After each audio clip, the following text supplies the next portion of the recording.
Ya. Halo semuanya, selamat datang di konten kreator Pandaan. Jadi ini sebuah komunitas kecil yang ada di daerah kita di Pasuruan. Nah, kita sekarang sama Pak Bowo. Hai. Tepuk tangan dulu. Ya, Pak Bowo di sini adalah salah satu tua-tuanya kita ya. Jadi kalau ada masalah apa-apa, kita biasanya diskusi sama Pak Bowo. Nah, Pak Bowo ini paling senior di sini dan kita sering tanya-tanya seputar kehidupan ini. Nah, Pak Bowo, kita kan di sini mau ngobrol ya, kita mau ngomongin soal standar kekayaan, Pak. Sekarang itu kan kita tahu cari duit itu susah ya, cari kerjaan itu nggak seperti zaman dulu, Pak. Kalau saya ngelihat dari cerita-ceritanya orang-orang yang senior daripada saya, bahkan di tempat kerja, itu mereka tuh ngomong kalau cari kerja sekarang tuh susah, mau nggak mau mereka harus datang ke kantor itu ya karena memang untuk memenuhi kebutuhan keluarga. Gitu loh. Nah, Pak Bowo ini kan seorang pengusaha ya saat ini ya, ada bisnisnya laundry gitu. Nah, sebelum di bisnis ini Pak, mungkin dulu-dulu kan nggak terfikirkan ya Pak ya. Pasti awalnya ikut orang dulu, belajar, akhirnya sampai di titik ini sekarang. Nah, awal mula dulu setelah lulus dari universitas ya Pak ya. Dulu di mana Pak? Saya duduk di Politeknik Malang. Politeknik Malang, ambil jurusan? Ambil jurusan teknik mesin. Nah, setelah itu langkah apa yang Pak Bowo ambil sampai di titik ini, Pak? Ya, jumpa dengan saya Bowo, menemani Mas Levin ya. Iya. Kalau tadi bicara masalah rupiah, masalah ini itu relatif lah buat saya. Ya, boleh lah. Karena kekayaan tidak bisa diukur, ya. Cuman yang penting apa yang kita dapati. Kalau saya pribadi, apa yang saya dapatkan, apa yang saya miliki sekarang saya syukuri. Kalau kita berbicara masalah kerja, ya sekarang ini saya yang menjalani 3 generasi kalau saya bilangnya, dari generasi kolonial kalau saya bilang 90-an 60-an masuk generasi apa tahun 2000 gitu apa istilahnya ini masuk ke generasi milenial sekarang Gen Z ya. Memang dunia kerja, mencari kerja memang sulit ya, kerja formal. Tapi kalau saya lihat justru peluang-peluang kerja di kerja formal lebih banyak sekarang daripada zaman saya dulu. Dengan adanya media sosial ya kan, salah satunya membuat apa, mungkin di konten kreator membuat membuat konten ini gitu. Peluang untuk sukses untuk meraup ke apa rupiah ini lebih besar. Ya kalau saya bicara saya pribadi ya, setelah saya lulus kuliah ya, saya kerja ikut orang, cuman tetap pola pikir saya harus punya usaha sendiri. Artinya kalau saya bisa punya usaha sendiri, saya bisa mengelola sendiri. Kalaupun kegagalan saya, tapi kalau berhasil menurut saya. Tahun pertama saya ikut kerja di suatu perusahaan. Saya membaca peluang-peluang apa yang bisa saya lakukan. Dan waktu itu bos saya, kalau saya bilang pimpinan saya, dia memberikan peluang, cara Jawa ngajangi ombo. Oh gitu. Kamu tahu Bowo, apa yang saya lakukan, apa yang saya perbuat, kamu yang desain, kamu yang hitung. Dari barang bekas, waktu itu dengan hanya modal 4 juta, 5 juta, saya bisa menjual sampai harga 10 juta. Nah peluang itu yang saya tangkap. Walaupun apa yang saya lakukan salah, tapi akhirnya saya mencoba melakukan itu. Evaluasi ya. Iya. Artinya saya bisa melakukan dengan apa yang lakukan, cuman langkah saya yang salah, saya dapat teguran. Kamu sudah punya kemauan, iya baik-baik, cuman caramu salah, jangan mengambil hanya orang lain. Itu yang salah.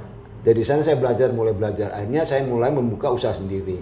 Usaha pertama apa, Pak? Usaha pertama ya saya jadi biro jasa. Kalau istilah sekarang kontraktor, jasa konstruksi, terutama karena bidang saya basic saya mesin, saya membuat bidang pekerjaan berhubungan dengan mesin, membuat konstruksi. Saya pernah memasang space frame istilahnya sekarang ya, artinya yang membuat kanopi tanpa sambungan, hanya menggunakan ball joint nanti ada. Ya. Di permesinan saya juga mesinnya kayak mesin puput ini, karena basic saya waktu sekolah kayak gitu. Akhirnya setelah saya tua, saya harus menikmati masa tua saya dengan nyantai. Ya, akhirnya saya mencoba beralih yang sekarang lagi trendy, yaitu dunia laundry. Ya kenapa? Ya karena secara finansial saya sudah tidak butuh lagi, jujur lah. Ya kan? Karena apa secara keinginan saya sudah terpenuhi semua. Alhamdulillah anak-anak saya sudah mandiri, jadi saya tinggal menikmati masa tua saya tanpa mengurangi, kalau istilah orang sekarang mantap, tanpa makan tabungan. Jadi tabungan saya masih ada. Cukup lah ya Pak ya. Cukup lah alhamdulillah. Itu mungkin lah yang apa perjalanan hidup saya hingga saya sekarang memiliki usaha laundry ini. Kenapa Pak tertarik bergerak di usaha laundry? Apa karena simple atau gimana gitu? Kan ada yang lain tuh, mungkin untuk kelontong kan ada juga. Kok milih Laundry, ya. Khususnya sepatu ya. Sepatu iya target saya walaupun belum bisa mencapai apa yang jadi keinginan saya, tapi laundry kiloan ini karena bagi saya melihat anak-anak muda sekarang malas-malas. Oh iya benar. Pengennya style, pengennya trendy dengan pakaian ini tapi malas nyuci. Cepat. Ini yang saya tangkap. Ya. Gitu. Karena di lingkungan saya ini kebetulan banyak rumah-rumah kos yang notabene anak-anak muda yang dari luar kota. Oh, jadi manfaatkan peluang itu saya ya. membuat peluangnya. Nah, jadi kan Pak Bowo tadi saya mau tanya kekayaan soal gimana standar kekayaan dari Pak Bowo tadi. Kekayaan katanya Pak Bowo relatif ya Pak ya. Yeah. Berarti kan sekarang Pak Bowo udah cukup kan gitu tadi. Nah, tapi kalau udah cukup, Pak Bowo kok coba masuk jadi konten kreator di sini di komunitas ini. Nah, ini kenapa? Ini yang menarik. Padahal uangnya sudah cukup, tapi kok masih mau bikin konten-konten? Usia boleh tua, jiwa tetap muda. Oke. Nah, itu konsepnya, ya kan? Coba. Ya. Konsep saya untuk konten kreator ya. Pertama, saya juga merasakan teknologi yang ada sekarang ini. Ya kan? Kedua, ya tadi itu bilang kalau ini bisa berhasil sesuai dengan yang lain-lain, bisa dapatkan cuan, ya tabungan saya nanti utuh. Nambah ya Pak ya. Nah, nanti kalau seenggaknya mungkin tabungan saya untuk anak-anak cucu saya lah. Iya, berarti. Walaupun sekarang mereka tetap nggak saya beri. Oh gitu. Ya, Iyalah. Pelit boleh lah. Iyalah. Kalau saya manjakan anak saya jadi kalau minta terus. Tapi kan Pak Bowo ngasih semacam ilmu gimana caranya untuk cari uang yang benar, gimana caranya bisa berkembang. Itu kan udah dikasih ilmunya ya Pak ya. Jadi anak-anak saya strength dalam anak saya. Apa? Strength, ketat saya. Ya. Sejak mulai mereka SMP saya sudah ajar untuk mencari rupiah. Ya alhamdulillah 2 dari anak saya mengikuti jejak saya untuk jadi pengusaha, walaupun belum setenar pengusaha yang sukses, ya kan. Cuman dari segi pendapatan mereka bisa menyuguhi kehidupan mereka sendiri. Menurut Pak Bowo cari duit itu sulit atau gampang? Belakangnya harus ada Coba. dan lain-lain itu. Coba. Kalau kita bicara sulit ataupun gampang kan relatif. Ya. Cuman sebenarnya selagi kita mau bergerak, ya pasti kita dapat rupiah. Bisa membaca peluang lingkungan, ya bisa mendapatkan rupiah. Kan masalahnya mereka inginnya kerja santai, dapat duit banyak. Gak ada ya Pak, kerja santai itu gak ada ya Pak. Konten kreator yang terkenal sekarang sampai jutaan followernya, mereka pasti ya syuting setiap hari. Ya kan? Santai Pak ya. Nggak bisa santai. Hidup ini nggak santai-santai. Kalau saya baca bionya mereka mulai dari ini kan. Ya. Kadang-kadang anak muda melihat, waduh enak jadi ini ya, duitnya banyak. Ya. Cuman mereka ngeliat banyaknya sekarang. Mereka tidak melihat awalnya bagaimana. Iya. Ya. Jangan melihat Bob Sadino sudah sukses. Bob Sadino bagaimana dulu ya kan? Salim kan kita kan ya paling enggak lah kalau saran saya bacalah histori orang yang sudah kaya atau sukses. Saya yakin mereka tidak semerta-merta ya kan. Karena mereka memulainya bukan dari pundak tapi dari kaki. Oke. Jadi kita sebenarnya udah tahu Pak Bowo kenapa masih pengen ikut, intinya mau tetap produktif. Kalau bisa menghasilkan untung ya oke lah, kalau masih belum kita terus belajar gitu ya Pak ya. Dunia baru lah Pak ya. Ya, dunia baru. Ya paling tidak konsepnya begini Mas. Kalau saya diem, otak saya akan mengerut. Nah, benar banget. Ya memang otak saya akan mengerut ya. ya. Jadi ada kegiatan mati otak itu Pak ya. Kalau saya bukan saya antipati dengan orang seusia saya. Ya. Kalau saya berkomunikasi dengan orang seusia saya, mereka hanya membicarakan menuntut ini. Tapi kalau dengan saya Mas Kevin, Mas Farel, Mas ini, jiwa saya yang hidup, saya akan tahu, ternyata anak muda ini yang memacu saya untuk lebih ini. Tahu berarti ya, kayak perkembangan zaman seperti apa gitu, tahu, mengikuti. Saya harus tahu. Ya, Jadi mungkin pesan buat para Gen Z milenial ini Pak, kita itu mudah sebenarnya untuk berkarya dan mencari rupiah Pak ya. Tentunya juga dengan skill itu Pak ya mungkin. Iya, betul. Nah, jadi teman-teman jangan patah semangat gitu Pak ya. Mungkin pesannya Pak buat mereka ini yang lagi nonton Pak, para Gen Z gimana? Apa, Pak? Supaya lebih semangat dan kreatif. Tuh. Jangan pernah malu melakukan sesuatu. Oke, nah. Ya. Oke, ya. Orang lain akan iri melihat kemajuan orang lain, kuncinya. Itu ya Pak ya. Ya. Orang Dan itu orang lain akan tertawa melihat kegagalan orang lain.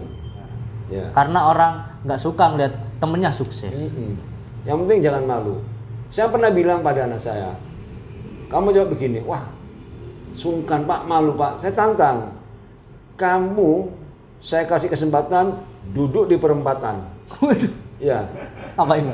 dalam 2 jam kamu hitung berapa orang yang menyapa kamu. Nah, Ya, khususnya perempatan Pandaan Pak ya. ya karena jadi pandaan Pak. Ya, ini bener Mas. Betul. Kamu duduk di perempatan 2 jam, Ribuan kamu orang. catat berapa orang menyapa kamu. Itu beneran Pak? Benar saya paksakan. Oh, gitu. Dia pulang, Pak hanya 5 orang. Artinya kalau kamu melakukan sesuatu di Pandaan, tidak akan ada yang tahu segitu banyak orang. Heeh. 2 jam dari ribuan orang yang lewat, hanya 5 yang menyapa. Mm-mm. Artinya kamu bukan orang terkenal masih. Berarti kamu orang tidak sepenting itu gitu loh ya Pak? ya? Iya, lah kenapa mesti malu dari rupiah? Betul, Ya kan? nah itu. Itu kuncinya. Jangan pernah malu melakukan sesuatu. Oke. Berarti kita tahu ya teman-teman, untuk orang-orang atau teman-teman semua yang pengen memulai sesuatu, gak usah malu ya, lakuin aja dulu. Karena kalian jangan menganggap kalian hidupnya sepenting itu gitu loh. Gak ada ngerasa orang itu ini penting, enggak ada. Mereka mikirin dirinya sendiri, jadi nggak perlu malu gitu loh. Sukses kita gagal, kita nangis, kita senang, yang rasain siapa? Ya diri kita sendiri, bukan orang lain.